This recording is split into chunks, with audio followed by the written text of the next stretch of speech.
Hey folks, it's Finn. Do you like my t-shirt? I got it at Trans Pride Brighton this year. Epic, innit?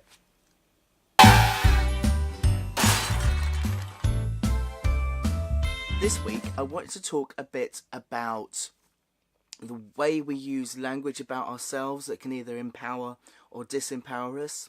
And we see this across all different sorts of minority groups over time.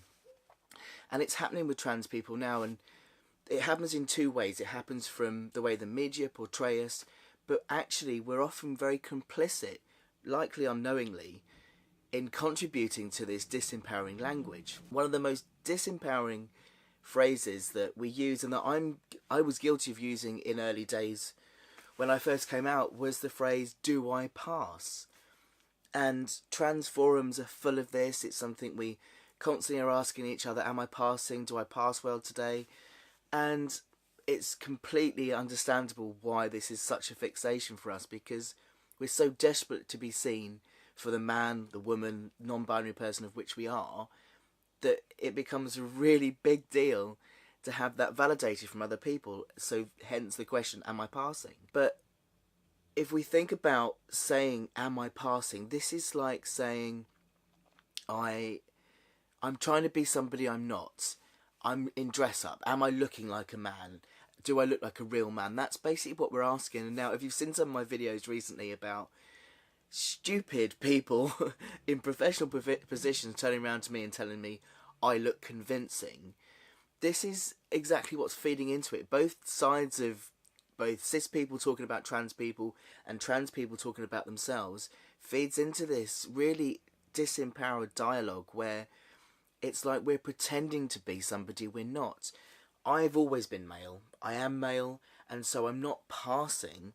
What I'm instead doing is attempting to be read correctly. I mean, of course, now I am read correctly.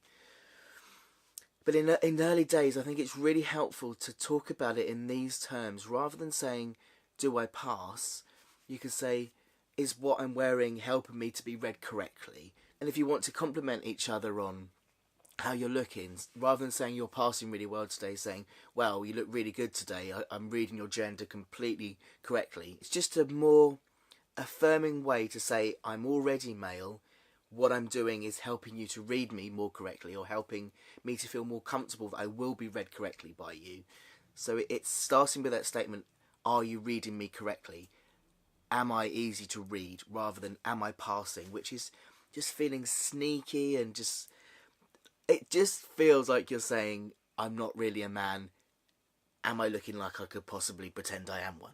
The same goes for the term stealth, and you've heard me rant about this so many times because it's something that really bugs me. I would really like us to stop using the word stealth and instead use the term non-disclosing or disclosing, because stealth means to hide.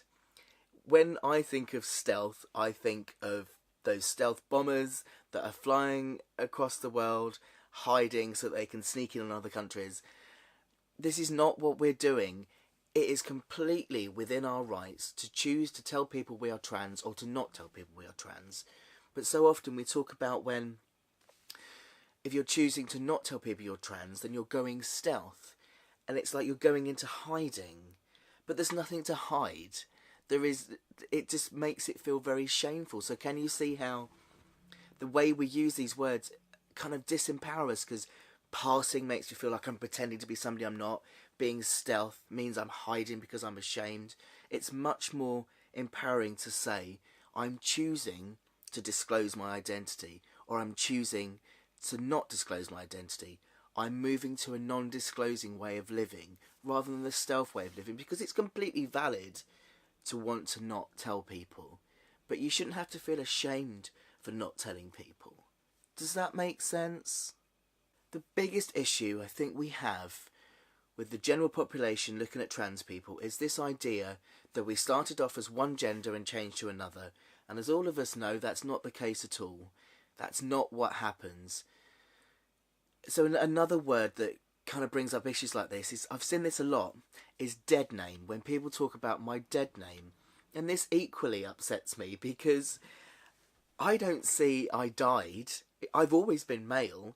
It's just that coming up 5 years ago, I decided to live visibly as the man I am. It wasn't that I suddenly became male, it was a realisation that all my troubles were because I was male and I was trying to live the female assigned life that had been given to me when actually that wasn't who I was. So I don't call my old name my dead name, I call that my given name. I was given a female name at birth that didn't accurately represent who I am because it's a female name and I'm male.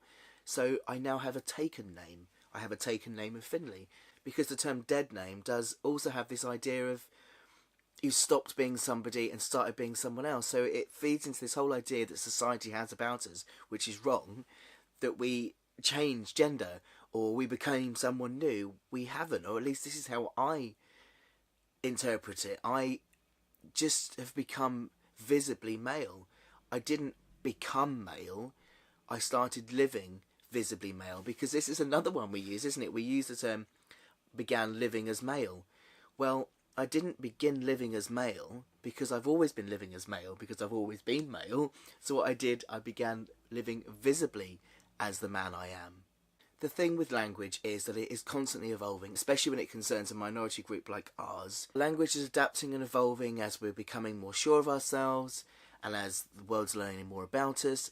We're still learning to be very secure in our identity, and that it's okay to be who we are, and it's okay to speak out loud about it. So our language is evolving both on the inside and how we speak about ourselves, and on the outside as to how non-trans people speak about us. And I think we have a real responsibility to look at the words we use and choose the words that accurately represent us in a powerful way, because that sends a clear message that we are who we say we are. We're not pretending to be anybody else. These are the words I'd like used about me. Please use them. This is by no means a you must do video from Finn. This is just me putting it out there. I really would like to have a conversation with people about the words that you use that help you to feel more confident and secure and empowered in your identity. The words that you hear used by the people that you think are unhelpful. Let's have a conversation about this. So please do drop me a message in the comments below. Do your own vlog around this. It would be wonderful to hear your thoughts and read your thoughts, as always. Thank you for watching, everybody. As always, feel free to share this vlog anywhere. You can hit the subscribe button. You can join us over on the Finn Fam for a more in-depth conversation about this if you like. I'd like that very much. Take care of yourselves, everybody. See you next week.